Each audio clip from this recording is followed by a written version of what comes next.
अस्सलाम वालेकुम। मेरा नाम मोहम्मद मारूफ़ रज़ा है और मैं बिहार से हूँ। नीट 2020 में मेरे मार्क्स 633 रहे और मेरा एडमिशन डॉक्टर बाबा साहब अम्बेडकर मेडिकल कॉलेज रोहिणी में हुआ। First of all I give thanks to Almighty Allah and my parents, my teachers, my friends for their constant support and guidance।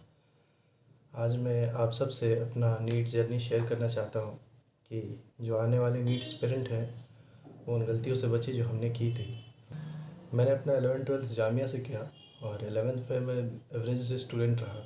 12th में मैंने सहर इंस्टीट्यूट में एडमिशन लिया और वहाँ सहर इंस्टीट्यूट की तरफ से हमें 100% स्कॉलरशिप मिला और इसके लिए मैं सहर इंस्टीट्यूट का और अनीस सर का थैंकफुल हूँ कि उन्होंने वो हमें होप दिया और हमें अपॉर्चुनिटी दी कि हम उस इन्वायरमेंट पे रह सके जो कम्पिटिटिव इन्वायरमेंट होता है प्रिपरेशन के लिए, वो बहुत ज़रूरी होता है। फिर हमारे क्लासेस स्टार्ट हुए और अनीस सर ने हमारा पहला क्लास लिया। वो बड़ा मोटिवेशनल था और वो हमें हमेशा मोटिवेट करते रहते थे। जैसे वो कहते थे कि नो पेन नो गेन, कि अगर आपको कुछ पाना है तो कुछ खोना पड़ता है। और हम सब से उन्होंने ये वादा लिया था, कसम खिलाया था सारे क्लास को कि हम ज़्यादा सोशल मीडिया यूज़ नहीं करेंगे, अपने मोबाइल्स को ज़्यादा नहीं चलाएंगे, ज़रूरत की चीज़ें करेंगे। और इसलिए हमने इसे फ़ॉलो किया, दिल से फ़ॉलो किया। और जब तक हमने नीट नहीं दिया हम सोशल मीडिया पे नहीं थे, हमारे पास छोटी सी मोबाइल थी घर बात करने के लिए और ये काफ़ी था। और इससे काफ़ी हेल्प हुई कि हमें डायरेक्शन पता चला कि कहाँ मेहनत करनी है और कैसे करनी है। सर के जो नोट्स होते थे वो काफ़ी कंसाइज़ और अट्रैक्टिव होते थे, इसलिए हम फाइनल रिवीजन में भी उसे ही साथ लेके चलते थे कि अगर एग्ज़ाम टाइम में एग्ज़ाम प्रेशर में हमें रिवीजन करना है फिर भी हम सर के नोट्स को प्रेफर करते थे कि वो बहुत हाईलाइटेड होता था। और केमिस्ट्री हमारे संजय सर पढ़ाते थे, वो काफ़ी एक्सपीरियंस टीचर हैं और उनके नोट्स बड़े कॉन्साइज़ थे और ऑर्गेनिक और फिज़िकल के नोट्स इतने बढ़िया थे कि हमने एनसीईआरटी पे कम ध्यान दिया और नोट्स को ही हमेशा प्रेफर करते थे। इनऑर्गेनिक के लिए सर ने नोट्स के साथ साथ एनसीईआरटी रिकमेंड किया था और जो केमिस्ट्री के एक्सरसाइजेस के क्वेश्चन थे उनके लेवल बड़े अच्छे हैं, इसलिए हमने उसे भी बनाए थे और उससे काफ़ी हेल्प हुई क्योंकि कई बार डायरेक्ट क्वेश्चन एनसीईआरटी एक्सरसाइज से आ जाते थे केमिस्ट्री में, इसलिए वो आप देख लीजिएगा। और बायो में बॉटनी खालिद सर पढ़ाते थे और जियोलॉजी राज सर, दोनों टीचर बड़े अच्छे थे। वो नोट्स अच्छे बनवाते थे और कई चीज़ें जो एक्सप्लेन करनी थी वो एक्सप्लेन भी अच्छा करते थे।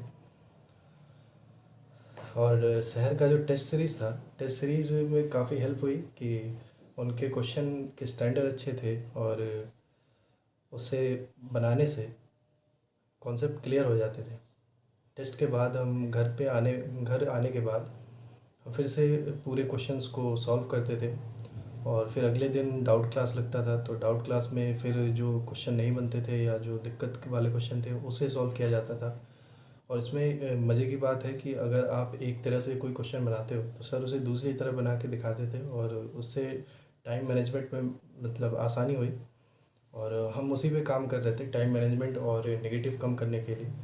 तो नेगेटिव कम करने के लिए बायो के लिए ख़ासकर ये था कि हमारे सर ने रिकमेंड किया कि बायो की एनसीईआरटी जितनी दफ़ा पढ़ोगे नेगेटिव उतना कम होगा, इसलिए ये काफ़ी मदद हेल्पफुल था वो।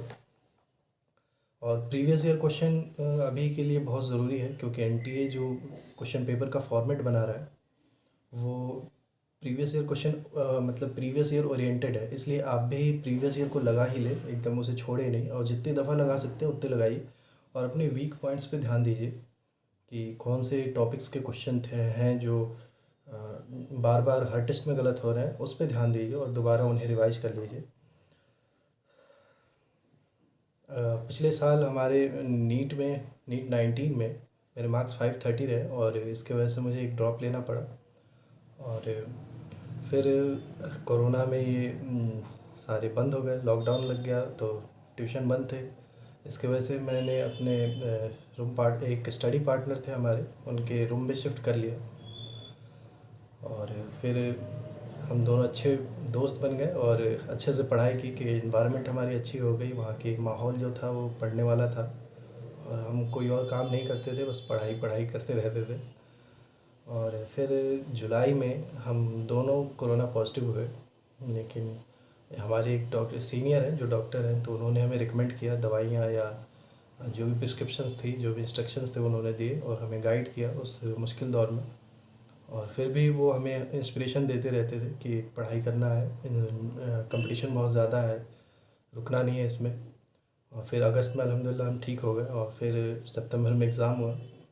और मोटिवेशन की बात है तो मोटिवेशन हमें ख़ुद से लेना चाहिए। जैसे हम मोटिवेशन लेते हैं अपनी टीचर्स को देख के, अपने पेरेंट्स को देख के कि वो कैसे दिन रात मेहनत करते हैं हमें आगे बढ़ाने के लिए।